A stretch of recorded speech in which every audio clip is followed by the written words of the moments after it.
Саламатсыздар ма, құрметті апайлар, ағайлар. Бүгін сіздер Астана онлайн әлеуметтік жобасына қош келдіңіздер. Бүгінгі біздің тақырыбымыз өнер мен өрлеу, ұлттық мұраны жаңғырту. Менің аты жөнім модератор Өтеғұлова Ләззат Дүйсебайқызы, Сабақтар Республикалық күміс волонтерлар қозғалысының үйлестірушісімін. Спикерлер, бүгінгі біздің спикеріміз Башибекова Женісхан Долдабековна, Аламан құрақ жобасының Астана және Ақмола облыстарының көшбасшысы.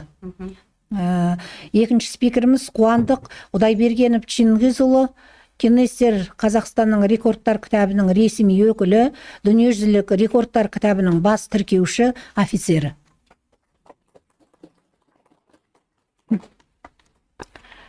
Құрметті қатысушылар, қонақтар және әріптестер, бүгін біз Астана онлайн жобасы аясында диалогтық алаңда бас қосып отырмыз.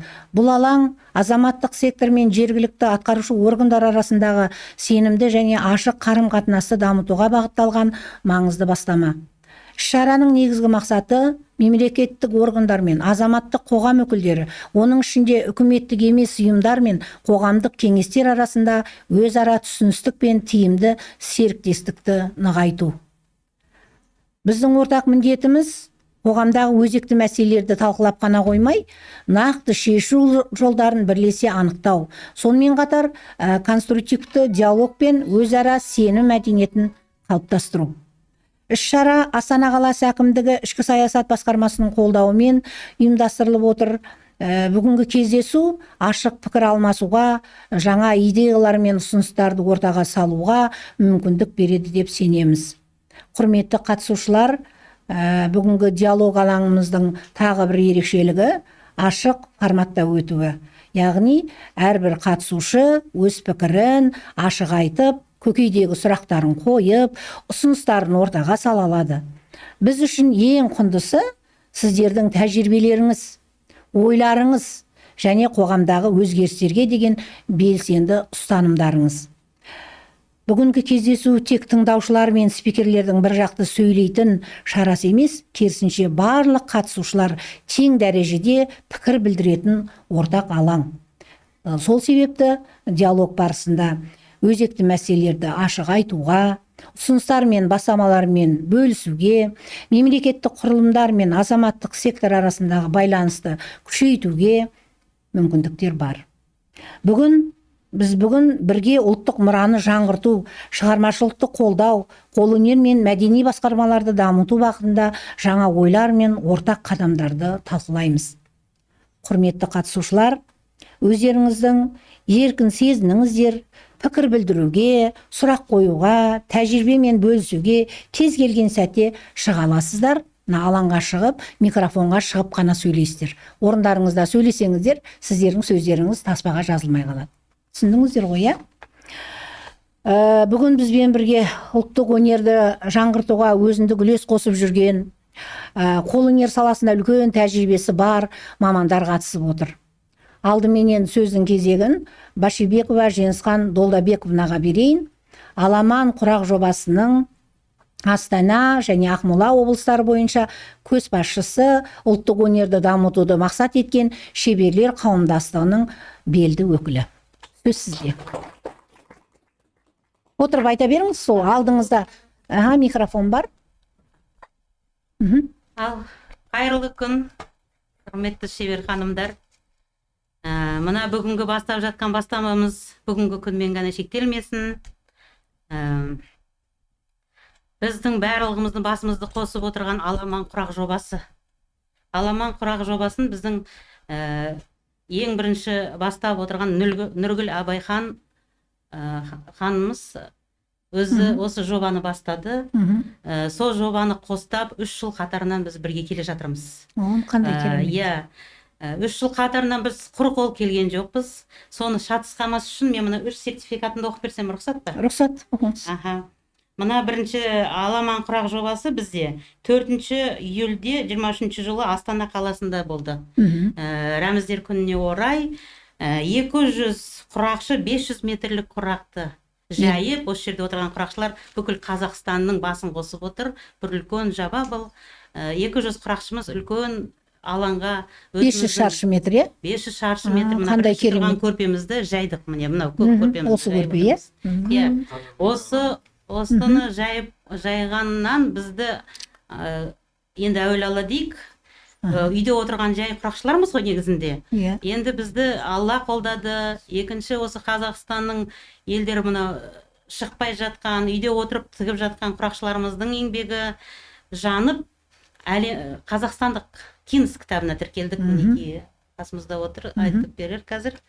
Екінші жылы 450 құрақшының басын қосты Нұргүл Абай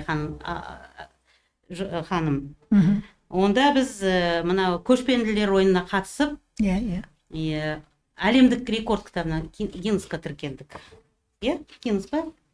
Иә. Ол әлемдік кітапқа тіркелдік. Ол мына екінші тұрған құрағымыз. Иә. Бұл енді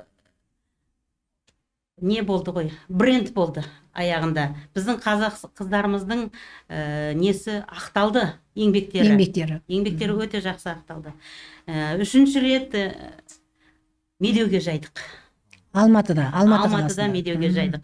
Медеуге 650 құрақшы болып жайылдық. 660 құрақшы болып жайылдық. Деген керемет.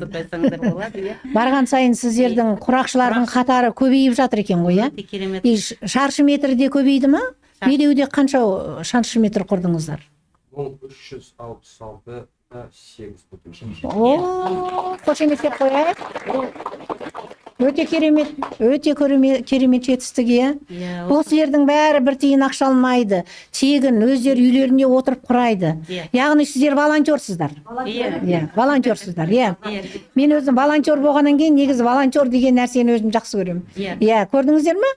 Осының басын құрап, сіздерді ұйымдастырып жатыр. Соның бәріне үйде отырып, мысалы бір тапсырманы бересіздер, соны бәрі сол көзді құрап шығады, иә? Сол бір өңде, бір көзде, бір қалыпты, түрі бірдей болып шығады. От қандай керемет. Иә, осы жетістіктер осы қазақ аналарымыздың арқасында жетісіп жатырмыз. Қандай керемет. Біздің ұлттық құндылықтарымыз ғой бұл. Қолөнеріміз, иә, баяғыдан келе жатқан. Қандай тамаша, керемет. Өзіміз осы негізі мен туралы айтып кетсем, өзімді жеке айтып кетейін енді. Осы құрақты неге келдік? Коронавирус болып үйде отырған кезде қарап отырмаймыз ғой, одан тіге бастадық, одан кейін осы ұйым басталды дегенде бәріміз басымыз қосылып, бірімізді қосып жетектеп, бірімізді түсінісіп, бір үйдің адамы сияқтымыз қазір. 3 жылда бір сағынысып көрісіп отырмыз. Керемет, өте тамаша. Қошеметтеп қояйық сіздердің еңбектеріңізді.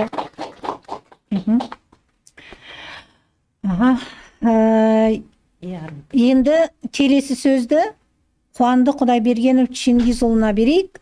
Гиннес Қазақстан рекордтар кітабының ресми өкілі, дүниежүзілік рекордтар кітабының бас тіркеуші офицері.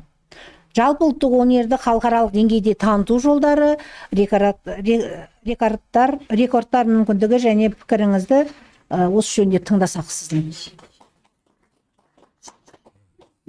Сәлеметсіздер ме? Рахмет Астана онлайн платформамызға шақырғанға.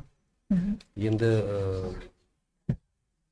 аламан құрақ деген өзі бір ерекше бір қозғалысқа айналды қазір Қазақстанда. Себебі кезінде сол Қазақстан рекордтар кітабында сондай өтініш шыққан. Жаңа айтып кеттік қой, рәміздер күніне мемлекетіміздің 200-ге жақын адам Қазақстанның түкпір жерінен осы Астана қаласының ең үлкен алаңдарының бірінде сол кезде бірінші рет мен құрақшылармен танысқам. Ол кезде мен Қазақстан рекордтар кітабының тіркеушісімін аумақтар бойынша және Астана бойынша. Бертін дүниежүзілік көшпенділер ойыны болған кезде енді көптеген елдерден келгеннен кейін ол таза өзіміздің ұлтымыздың құндылықтарын насихаттау. Сондықтан мен өзім сондай бір ұсыныс тастағам Нұргүл Абай ханымға. Ол кезде ол кісімен бірге тағы да Аселина Батыр деген қыз болды, әнші қыз, құрақшы қыз. Сондықтан сондай өтініш шыққан. Осы жобаны сіздер алаңның ортасына шығарыңыздар деп өте жақсы көрсеткіш болды. 450 құрақшының несі жайылды, көрпелері құрақтар. Тайқазанның төңірегіне жайды. Тайқазанның төңірегінде, иә. Енді көпшілік көрді, ол көрдіңіз бе, негізінде барлығы насихатқа байланысты ғой.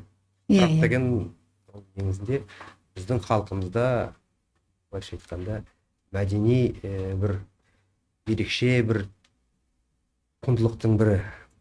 Өкінішке орай оның қазір енді заманның лебі солай шығар, дамымайды ол қазір. Себебі не білім саласында, не қоғамның ішінде аса көп оны насихаттамайды. Қазіргі күнде мен өзі тікелей ашық, кейде қисық сөйлейтін адаммын, көп ұнамайды. Бірақ та не мектепте оны насихаттамайды, не әкімшілік деңгейде оны ешкім насихаттамайды. Сондықтан мына біздің мақсатымыз былай болды. Қайтсе де көпшілікке көрсетейік. Өйткені қазіргі күнде қазаққа негізі менің түсінігім бойынша, мен өзім мамандығым тарихшымын негізі, сондықтан саяси, қоғамдық барлық құбылыстарға терең қараймын да, ғалым ретінде. Бірлік жетпейді, бірлестік жетпейді, берекелік жетпейді, ауыз бірлік жетпейді. Сондықтан негізі халықтың, былайша айтқанда, жан-жақтан 20 аумақ десек, енді 17 облыс пен 3 республикалық дәрежеде қалалар болса, соның барлығын қосқанның өзінде қаншама халықты бастарын бір жерге жинап, олардың өнерлерін көрсетіп. Қазақ негізінде өте қарапайым халық. Біз тегін айтпаған, жақсылар жақсымын деп айтпайды деп. Жамандар ғана айғайлайды, мен кереметпін деп. Сондықтан осының барлығын көрсеткен бір керемет көрініс болды.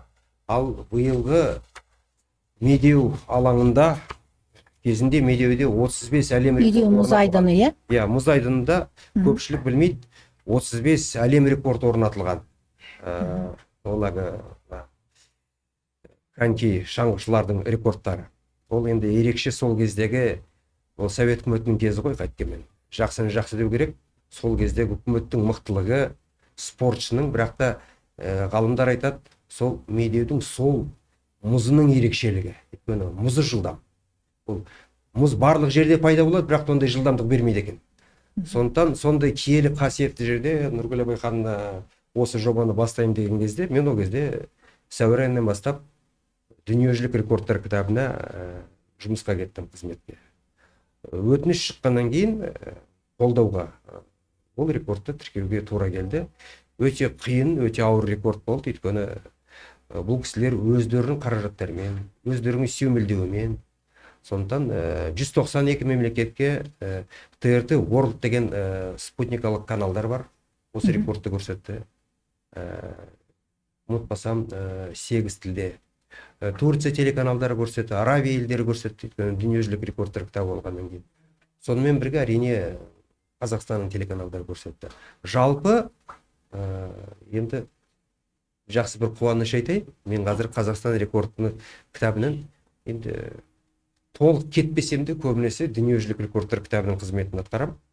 27 қаңтар айында Астана қаласында бірінші рет негізі 10 мемлекетте 10 қалада жаңа кітаптың ресми тұсаукесері болады. Бірақ та қазақ елі бірінші болады, сондай өтініш түсті. Қандай керемет. 27 қаңтарда 135 бетінде, мен айтып қояйын, уже білемін. Бетіне дейін. Иә, бетіне дейін бірінші рет жалпы мына қазақтың қол өнері дүниежүзілік рекордтар кітабына кіріп отыр.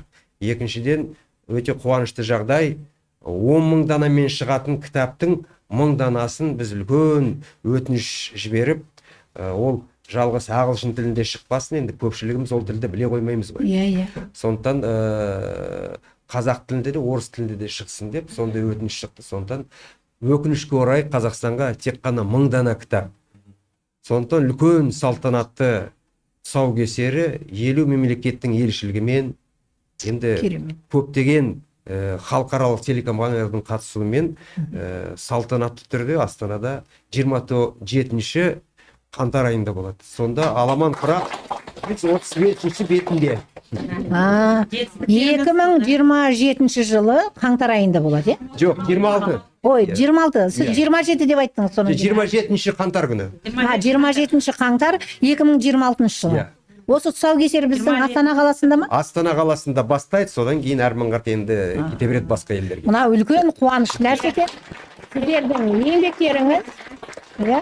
Сондықтан енді барлықтарыңызды шақырамыз. Негізі әзірше белгіленген орталық ол оң жағалаудағы Конгресс-холл. Аха. Негізі біз өзіміз ойладық, көпшілікке, өйткені сол жағалау кішкене ыңғайсыз, өйткені жүріс-тұрыс көп. Әйткенмен кәсіби орталық қой Астананың сол жағалауы. Бірақ та бұрынғы Ақмола Целиноградтың заманынан келе жатқан Тыңшылар сарайы өте лайықты сияқты, кең. Одан кейін ешқай жерінен қалып тұрған жоқ. Қонақ күтуге де Өте керемет. Зал үлкен. зал үлкен, енді 2700-ге жақын адам сияды ғой. Бірақ та жалпы партердің өзінде 1700 ғой деп айтпасам. Енді оны 5 желтоқсан күні бізде үлкен Zoom жиналыс болады. Біздің негізгі бас мекемеміз Арабия елдерінде, Расельхайм деген қаласында, Дубайда болған, сонда кетті қазір. Сол шешімнен кейін ресми түрде біз жариялауды бастаймыз. Ал енді аламан құрақшыларды мүмкіндіктеріңіз болса, қолдарыңыз болса, сол күні құрметті қонақ ретінде болыңыздар. Қолдарыңызға кітап түседі. Енді 300 беттен асатын үлкен кітап. Ол енді 2025 жылы әлемде тіркелінген болған рекордтармен бірге бұрын тіркелінбей қалған, бірақ та рекордқа лайықты да рекордтар бар. Соның ішінде енді 300-ден астам әлем рекордының ішінен енді 15 рекорд Қазақстаннан болып тұр. 25 жылы. Өте керемет. Керемет жетістік. Қуаныштымыз. Қандай керемет, енді Алла қаласа, ол да күндер санаулы айлар қалды, қаңтар айына дейін. Сол қуанышты бәріміз бөлісеміз деп ойлаймын. Әрине ол сіздердің еңбектеріңіз, ол енді Гиннестер кітабына кіріп, жаңағы көшпенділерде де өзіміз болдық, волонтер болдық. Тайқазанның қасында әдемі құрақ, үлкен құрақ 600 бәленбай 400 бәленбай квадрат болды. Ал енді ең үлкен құрақ ол көрсетілім Алматы қаласы мұз айдынында болды, 1300 квадрат дейді. Енді өте күшті тамаша жетістік. Әрбірден кейін оның бәрі осы қазағымыздың қол өнерін сондай бір үлкен бір биікте бүткіл дүние жүзіне паш етіп отырсыздар. Мынау деген керемет нәрсе. Осының әр қайсысына, әр құрақтың көзіне, әр қайсыңыздың қолыңыздың қолтаңбасы бар, солай емес па? Өте керемет, өте күшті. Құрметті қатысушылар, енді біздің кездесудің ең маңызды бөлігіне ашық диалогқа көшеміз. Бұл бөлімде сіздер еркін форматта өз ойларыңызды айта аласыздар, жеке тәжірибелеріңізбен бөлісе аласыздар, сұрақтар қоя аласыздар, ұсыныстарыңызды ортаға сала аласыздар. Бүгін залда отырған Аламан құрақ жобасының қатысушыларының әрқайсысы ұлттық өнерді дамытып жүрген қол өнершілер. Сондықтан да сіздердің пікірлеріңіз біз үшін өте маңызды. Аламан құрақ жобасы бүкіл әлемге танылып отыр деп тұрмыз ғой. Иә. Бұл жас ерекшелікке қарамайды. Иә. Сонда мына медеуге жайылған қызымыз, қазір міне атын айтып өтейін, Әлзира Қалдыбаевна. Келіңіз. Әлзира, келіңіз ортаға. Көріп отырмын, мынау деген өте тамаша. Осы қызымыз өткенде марапатталмай қапты. Осы қызыма бетінен сүйіп, осы жетістіктерің жетісе берсін деп осы көпшіліктің алдында қошеметтеп қояйық. Өткенде медеуде байқауға қатысты. Өнерің бірге болсын, бақытты бол, табысты бол, жақсылықта жол. Танытып қояйын. 90 жасқа дейінгі атамызға шейін қатысты. Иә, әжесінің қызы ғой енді, әжесі тәрбиелеген қыз екені бірден білініп тұр. Жас неге қаралмады. Жасынан анау 90 жасқа дейін атамыз болды бізде қатысқан. Енді бұл білесіздер ғой? Мынау жаққа. Сіз ба? Атасы. Сіздің әкеңіз 90 жасқа қатысты, осы? 90 жаста. Сосын міне бір мақтамыз бар. Марат. Аға, сіз де құрақ дегенсіз ба? Құрақ, міне бұл кісі де қатысты ғой. Не деген керемет. Аха.